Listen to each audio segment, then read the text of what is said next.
one photograph that I am very fond of, and it's probably one of my most requested photographs, I took at the state capitol grounds doing a march and demonstration protesting against segregation and discrimination and racism and Jim Crow of that day. There was a march there that I followed from its inception. I think we gathered at one of the churches and then marched to the state capitol. But I had the occasion to take a picture of a little boy.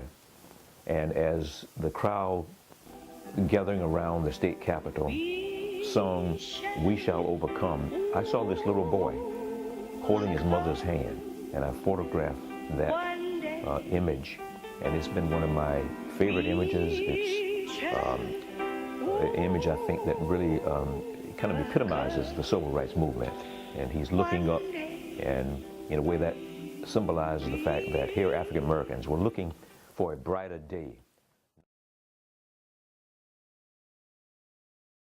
Logically speaking and historically speaking, the civil rights movement started in Clarendon County, South Carolina, in about 1948 and 1949, and it later led to a very famous Supreme Court ruling called Brown versus Board of Education.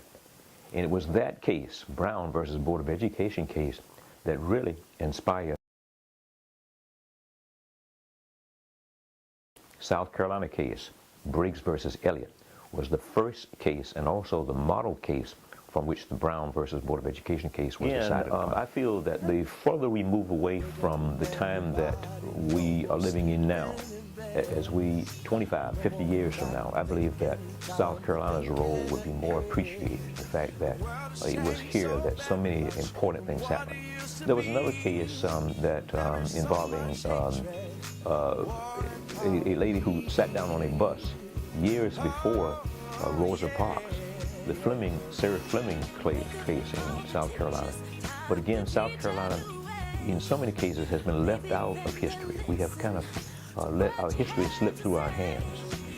I made a video, and I'm also doing another book in addition to the 3 books that I have, and I'm going to really push the fact that we should reclaim the fact that we are, and this is where America's civil rights movement began, South Carolina, not Montgomery, Alabama.